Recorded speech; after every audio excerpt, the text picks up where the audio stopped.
wanna be my lover. You gotta get with my friends, make it last forever. Friendship never ends. Baby, you light up my world like nobody else. The way that you flip your hair gets me overwhelmed. You don't gotta go to work, work, work, work, work. Mentari senja hampir tenggelam, hujan turun mulai terjatuh. Kami awali presentasi kami dengan salam. Assalamualaikum warahmatullahi wabarakatuh. Kami dari kelompok 3 akan mempresentasikan tentang jenis puisi lama. Apa sih puisi lama? Bagaimana sih dari ciri-ciri dari puisi lama? Apa sajakah jenis puisi lama? Yuk simak penjelasannya sampai selesai.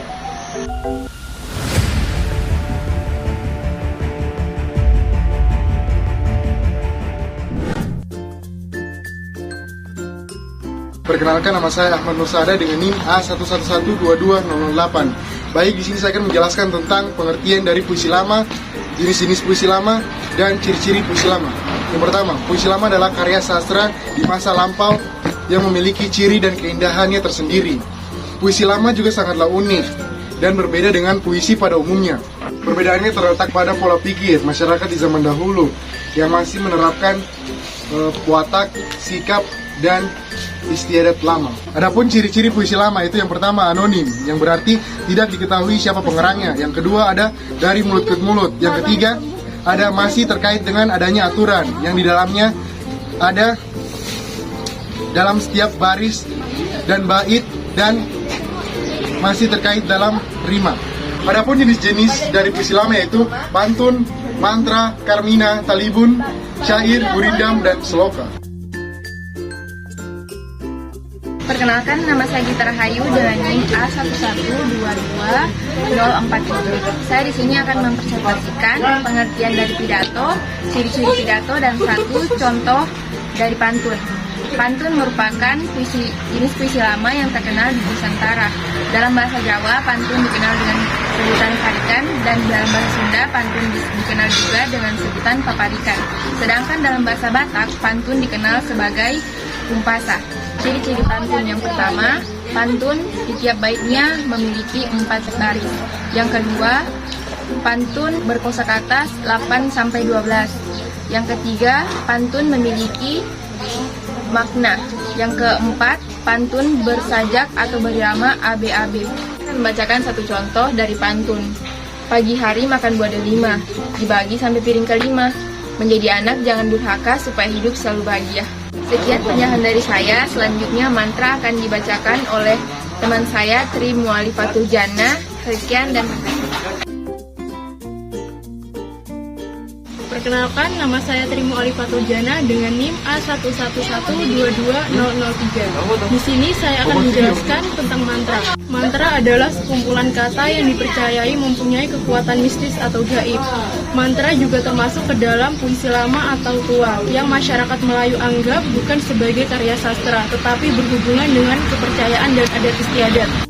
Selanjutnya, ciri-ciri mantra. Pertama, terdiri atas serangkaian kata yang memiliki irama. Kedua, isinya berhubungan dengan kekuatan gaib. Ketiga, berbentuk puisi yang isi dan konsepnya menggambarkan kepercayaan masyarakat. Yang keempat, didapat dari cara gaib seperti keturunan atau mimpi atau juga diwarisi. Selanjutnya, contoh mantra. Mantra menghilangkan pengaruh makhluk halus pada seseorang. Sihir lontar pinang lontar, terletak di ujung bumi. Setan buta jembalang buta, aku sapa tidak berbunyi. Sekian dan terima kasih. Selanjutnya materi Karmina akan dijelaskan oleh teman saya Yunita Wahyu Kumala. Perkenalkan, nama saya Yunita Wahyu Kumala, NIM A111220011. Baik, saya akan menjelaskan tentang materi Karmina. Menurut Kamus Besar Bahasa Indonesia, Karmina diartikan sebagai pantun dua seunta yang terdiri atas 2 baris. Karmina merupakan sastra lisan yang merupakan bagian dari sastra Melayu. Adapun ciri-ciri Karmina yaitu yang pertama terdiri atas 2 baris, yang kedua baris pertama merupakan sampiran, baris kedua merupakan isi. Yang ketiga, tiap baris berisi 8-12 suku kata. Yang keempat, bersajak lurus AA. Yang kelima, disampaikan untuk menyindir secara langsung. Yang keenam, setiap bait adalah keseluruhan. Adapun contoh Karmina yaitu masa tua diberi terasi, gaya mewah hasil korupsi. Baik, materi selanjutnya syair akan dilanjutkan oleh teman saya Muhammad Amirul. Perkenalkan, nama saya Muhammad Amirul dengan NIM A11122049. Di sini saya akan menjelaskan tentang syair. Syair adalah puisi atau karangan sastra Melayu lama dengan bentuk terikat dan mementingkan irama sajak. Kemudian ciri-ciri syair. Yang pertama, setiap bait terdiri atas 4 baris. Yang kedua, setiap baris terdiri atas 8 sampai 14 suku kata. Yang ketiga, bersajak AA. Yang keempat, semua baris adalah isi. Yang kelima, bahasa yang digunakan biasanya berupa kiasan.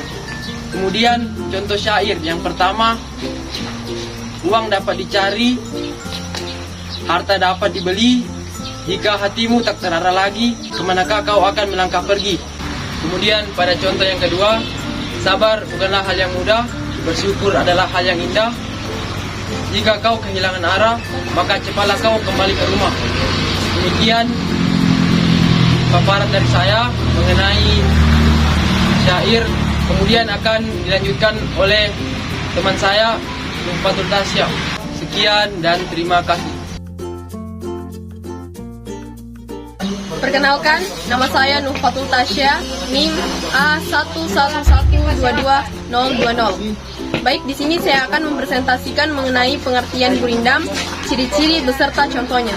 Nah, baik, langsung saja. Pengertian gurindam. Gurindam merupakan satu di antara puisi lama, di mana gurindam merupakan puisi lama yang terdiri dari 2 bait. Di setiap bait terdiri dari 2 kalimat dengan rima yang sama, dan juga merupakan satu kesatuan yang utuh. Baik, lanjut, saya akan menjelaskan lagi mengenai ciri-ciri gurindam. Baik, di sini saya mengambil 4 ciri-ciri gurindam, di mana yang pertama, dalam setiap bait terdiri dari 2 kalimat atau 2 baris saja. Yang kedua, terikat oleh rima di setiap baitnya. Yang ketiga, setiap bait pada gurindam memiliki hubungan atau kaitan dengan sebab dan akibatnya. Yang keempat, makna dan artinya mengandung nasihat. Baik, lanjut, kita akan membahas mengenai contoh gurindam, di mana contohnya yaitu seperti barang siapa yang hendak bertanya, maka tanyakanlah pada ahlinya. Nah, jadi apabila kita ingin menanyakan sesuatu, maka tanyakanlah kepada ahlinya atau orang yang berkompeten. Sekian pemaparan materi dari saya mengenai gurindam. Selanjutnya, pemaparan materi sloka yang akan dijelaskan oleh teman saya, Nur Aulia Rahma.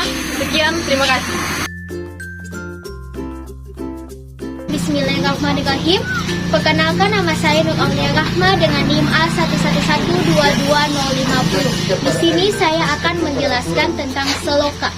Seloka merupakan salah satu jenis puisi Melayu klasik yang di dalamnya berisikan tentang perumpamaan ataupun pepatah yang mengandung ejekan, sindiran, dan juga senda gurauan.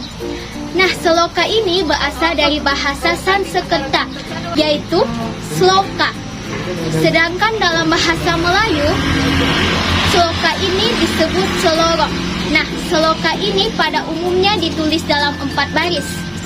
Seloka ini terkadang juga ditulisnya lebih dari 4 baris dalam bentuk syair ataupun pantun. Nah, ciri-ciri dari seloka ini ada 5. Yang pertama yaitu 1 bait terdiri dari 4 baris. Yang kedua yaitu bersajak AB-AB. Yang ketiga yaitu baris 1 dan 2 merupakan sampiran, baris 3 dan 4 merupakan isi. Yang keempat yaitu setiap baris memiliki 4 suku kata. Yang kelima yaitu merupakan rangkaian pantun yang saling sambung menyambung. Nah, contoh dari seloka ini yaitu jalan-jalan ke kota membawa salam, naik mobil milik si Dahlan, jadilah pengendara yang baik agar selamat sampai tujuan. Naik mobil milik si Dahlan, pergi ke pasar membeli nanas, agar selamat sampai tujuan, selalu taatilah lalu lintas. Sekian penjelasan dari saya mengenai seloka. Selanjutnya akan dijelaskan oleh teman saya yaitu materi Talibun Mawadah Warahmah. Terima kasih. Bismillahirrahmanirrahim. Perkenalkan, nama saya Mawadah Warahmah dengan NIM A11222012. Baiklah, saya akan menjelaskan tentang pengertian talibun, ciri-ciri talibun beserta dengan contohnya. Talibun merupakan salah satu jenis puisi lama yang berbentuk seperti pantun. Talibun hal ini dikarenakan karena talibun dan pantun memiliki kesamaan, yaitu memiliki sampiran dan isi. Adapun ciri-ciri dari talibun, yang pertama sebagai bentuk puisi bebas, kemudian yang kedua terwujud dalam jumlah bait dalam susunan sebagai arti dari pemberian. Kemudian yang ketiga pokoknya bersumber pada objek kejadian yang diceritakan secara detail. Kemudian yang keempat tidak ada pembayang. Atau dalam kata lain, setiap susunan kata menceritakan satu kelengkapan cerita. Kemudian yang kelima memiliki banyak gaya bahasa dan ragam bahasanya. Adapun contoh dari talibun yaitu berlayar menuju pulau di sana, bersama nahkoda menerjang ombak.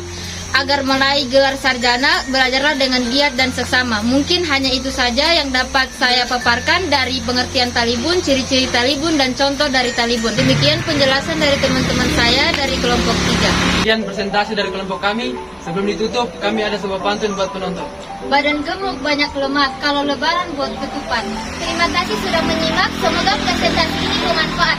Wassalamualaikum warahmatullahi wabarakatuh.